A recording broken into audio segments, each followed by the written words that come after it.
Hi, it's Craig Lewick with Scuttlebutt, and it is Sunday, January 17th, the day before Key West. One of the annual traditions here at Key West 2010 is for the tactical panel discussion that North Sales and Katek is hosting.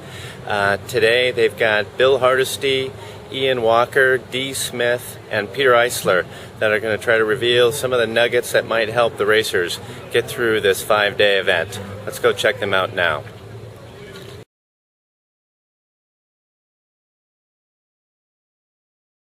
Good afternoon, everyone.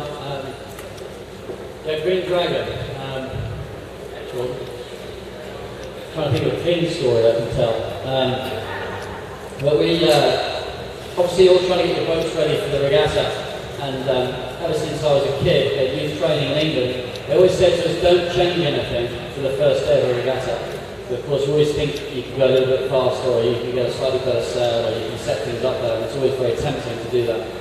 And we did exactly that on the Green Dragon. It was a very, very small thing. We just tightened the lashings on the head of the mainsail onto the head wheel. And we didn't have time to go out and practice reefing the sail because it was really windy the day before. And we didn't do it before the start. So we set off on the leg from Cape Town to India, having only ever hoisted the mainsail once and never having dropped it. And just tightening the tiny lashing on the top, it changed the orientation of the headboard part. And we didn't find out until we were heading out into the Agulhas current, which people like Gordon have been there before. It's a pretty nasty bit of water, very rough, and you start to get into the Southern Ocean. And the wind was getting up, 25 knots, 30 knots, okay, we should reef. And we went to reef and we couldn't reef. And we knew it was just going to get windier and windier, and we couldn't get the mainsail down, which is kind of a little bit of an issue. We had to send the guy up the rig, and he couldn't get it down. And in the end, the only way we could reef the mainsail was to jibe the boat and jibe back again, and get it down in the middle of the jibe. As you can imagine, it's not exactly ideal having to double jibe every time you want to put a reef in. And we went all the way to India like that. How many times have I learned the lesson? Just don't change even the smallest thing if you can avoid it before the first day of a regatta.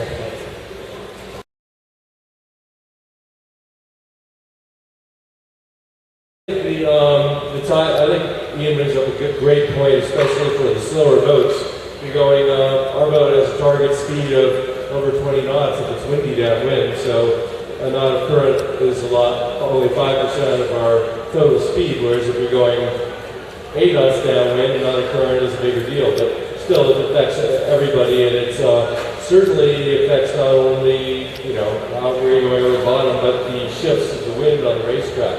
And if you're racing near the channel where we go in and out of, most of us at least, by the cruise ship there, we all see what it's doing as we're coming in and growing out. But basically, it pays to pay attention and try to look at, there's lots of lobster pots out there, and try to get a model in your mind of what the current is doing. And it's obviously not always going the way the tide charts say, because it's quite wind driven. The tide flows in and off those banks, the Kingfish Shoal, and the shoal there, or the banks there on the north side of the course, comes perpendicular off there and flows perpendicular onto it. And you can definitely get race affecting and race determining wind shifts and position changes based on the current. So it's very complicated. It would take a whiteboard and a bunch of time to tell you what I have learned, but I can definitely say that one thing I've learned is it's not always the same, and you have to go out there and do your homework on race day and try to get a feel, if you can, when you're doing your splits before the start, get a feel for the differential across the ports as well.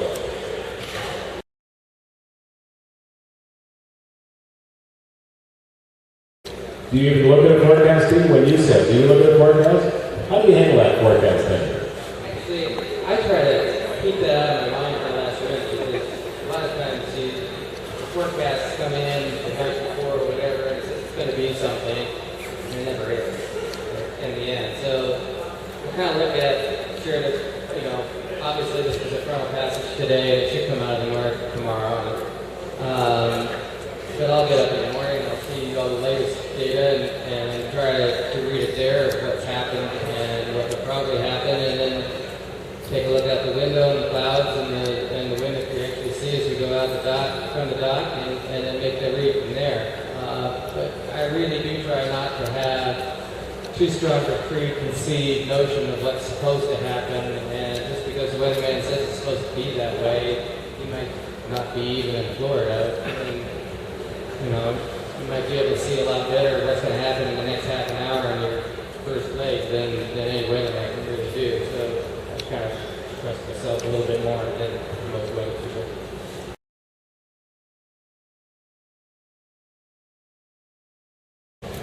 Well, the Pagano this year is a little bit different than the previous years with a smaller fleet, but I think boat speed is going to play more of a factor than making sound tactical decisions. And the starts might not be as important because if you want to go right, you could probably get right from the left side of the starting line, where if you have 35, 40 boats, it's a little harder to get to a certain side if you don't get the perfect start. So, with the breeze being forecasted as light for the first 3 days, I think just making sure that your boats are completely prepared, you know, with clean bottoms and sails are in good condition, and you're going to really maximize your performance through the homework that you need to have done already, pretty much.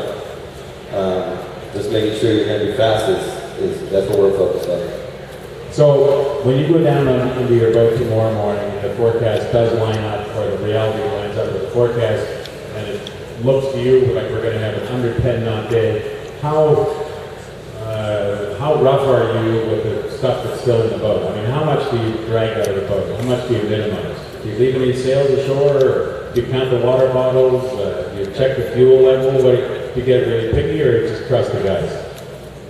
Well, we have a team that's been together for a long time, and we've really sort of we've delegated all these tasks. So we have a person in charge of water and lunch and sails and all these details.